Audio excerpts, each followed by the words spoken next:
चलो स्टार्ट करें। तो इसको समझते हैं कि ऊष्मा की परिवर्ती अवस्था क्या होती है और ऊष्मा की स्थायी अवस्था क्या होती है। मान लो कि यहाँ कोई स्रोत है, आग लगाए हो, लकड़ी रख लिए, गैस रख लिए, कुछ भी रख लिए। एक छड़ है जो ऐसा इसको गर्म कर रहे हो, उस छड़ को। ठीक, जब गर्म करोगे तो पूरा इकट्ठा गर्म हो जाएगा क्या? धीरे धीरे गर्मी बढ़ेगी। माने पहले यहाँ गर्म होगा, फिर यहाँ गर्म होगा, फिर यहाँ गर्म होगा, फिर यहाँ गर्म होगा, फिर यहाँ गर्म होगा, फिर यहाँ गर्म। क्या सब जगह बराबर गर्म होगा? जो आग के पास रहेगा वो ज़्यादा गर्म रहेगा, जो दूर रहेगा वो क्या होगा? कम गर्म होगा। तो यहाँ पर हम देख रहे हैं कि जब कोई पदार्थ ऊष्मा स्रोत से ऊष्मा लेता है तो धीरे धीरे ये ऊष्मा का क्या कर रहा है? अवशोषण करता है। ऊष्मा का क्या है? अवशोषण कर रहा है। तो इसे हम क्या कहेंगे? ऊष्मा की परिवर्ती अवस्था।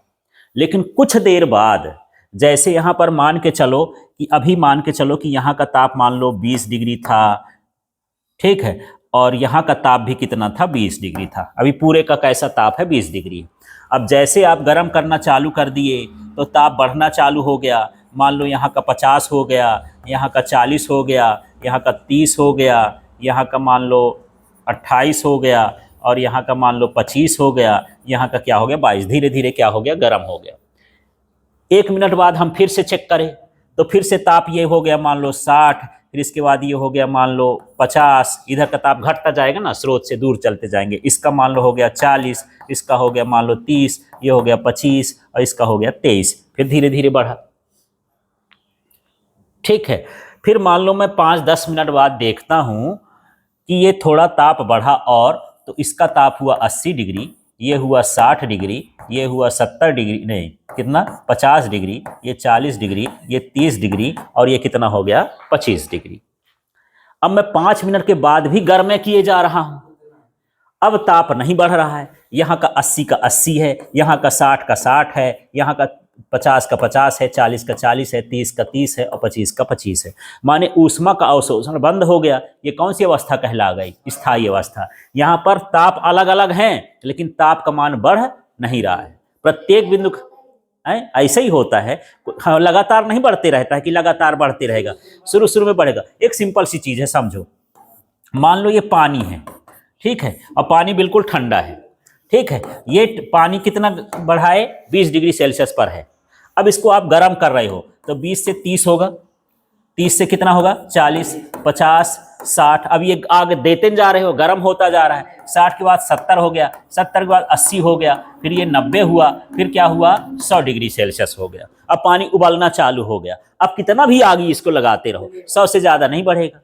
उसका ताप उससे ज्यादा हो ही नहीं सकता है। उसका क्वथनांक भाप बन जाएगा। अब भाप बन के उड़ जाएगा, उसका ताप वही का वही रहेगा, उसका ताप नहीं बढ़ेगा। तो ये ताप की कैसी अवस्था हो गई?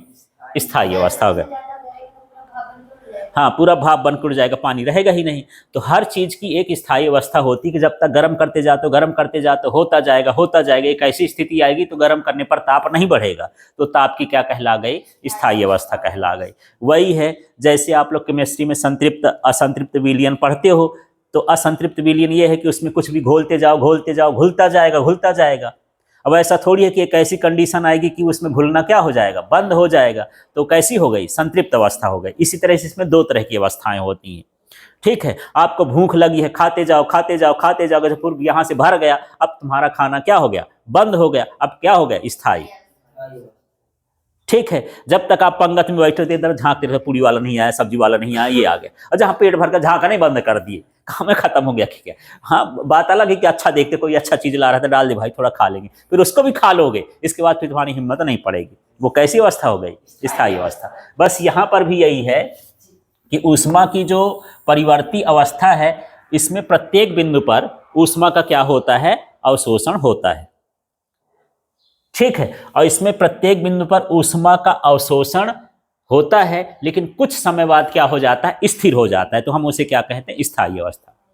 समझ में आ गया? तो इसमें ऊष्मा का प्रत्येक बिंदु पर क्या होगा? हाँ, प्रत्येक बिंदु पर क्या होगा? ऊष्मा का क्या होगा? अवशोषण, और इसमें अवशोषण के बाद कुछ समय बाद क्या हो जाएगा, स्थिर हो जाएगा। इसी के आगे वही लिख देना है, हाँ, कि प्रत्येक बिंदु उस पर ऊष्मा का अवशोषण होता है, लेकिन कुछ समय बाद ऊष्मा का मान स्थायी हो जाता है, इसे ऊष्मा की स्थायी अवस्था कहते हैं। ठीक है, क्लियर हो गया। अब यहां पर देखते हैं, यहां पर प्रत्येक बिंदु का ताप बदलता है। ठीक है, जैसे देख लो इस अवस्था में ये हो गया कि मैं दो बिंदु ले लिया ना, यहाँ एक बिंदु ये हो गया, दूसरा हो गया, तीसरा हो गया, ये चौथा हो गया, ये पांचवा हो गया, छठवां, ये सारी बिंदु में ले लिया। हर बिंदु का ताप क्या हो रहा था, अलग अलग हो रहा था, बदल रहा था। ठीक है, तो इसमें प्रत्येक बिंदु का ताप क्या होता है, बदलता है, और इसमें प्रत्येक बिंदु का ताप क्या हो जाता है, स्थिर हो जाता है। ठीक है, ये 80 है तो 80 रहेगा, 60 है तो 60 रहेगा, ये ताप स्थिर हो गया, तो ये कैसी अवस्था हो गई, स्थायी हो गई। ऐसा ना हो है कि यहाँ 80 है तो सब जगह 80 हो जाएगा। ठीक है, यदि आप बराबर आंच दोगे तब सब जगह एक जैसे होता है। जैसे मान के चलो, जब हम वो पकाते हैं, क्या कहना चाहिए, डोसा, तो डोसा में जो उसमें बर्नर लगा होता है, सब जगह लगा होता है, तो बराबर आंच मिलती है। और मोटा तवा भी कर देते हैं तो बराबर आंच मिलती है। लेकिन मान लो हम घर में रोटी बनाते हैं, ये तवा है, तो आंच बेचारे को यहाँ ज्यादा रोटी रहती है तो बीच में जल जाती है, अगल बगल थोड़ा कम सेकती है। ठीक है, क्योंकि यहाँ का ताप वहाँ का ताप कैसा होता है, अलग अलग हो जाता है। ऐसे यहाँ पर यही है कि प्रत्येक बिंदु का ताप क्या होता है, बदलता है, उसमें प्रत्येक बिंदु का ताप क्या होता है, नहीं बदलता। फिर इसमें ऊष्मा का अवशोषण होता है और इसमें ऊष्मा का अवशोषण नहीं होता है। ठीक, उदाहरण दे सकते हो यहाँ पर कि एक छड़ को गर्म करने पर, ठीक है, उसके ताप में धीरे धीरे क्या होती है, वृद्धि होती है। प्रत्येक बिंदु पर ताप में धीरे धीरे क्या होती है, वृद्धि। और यहाँ पर लिख सकती हो कि एक छड़ को गर्म करने पर उसका ताप कुछ समय बाद क्या होता है, स्थायी हो जाता है। ऐसे उदाहरण दे सकती हो छड़। ठीक है, तो कुल मिला के सारा कुछ छोड़ दो, आपको समझना इसके नाम में परिवर्ती का मतलब बदलते रहना, और उस स्थायी का मतलब क्या हो जाना, स्थिर हो जाना। ठीक।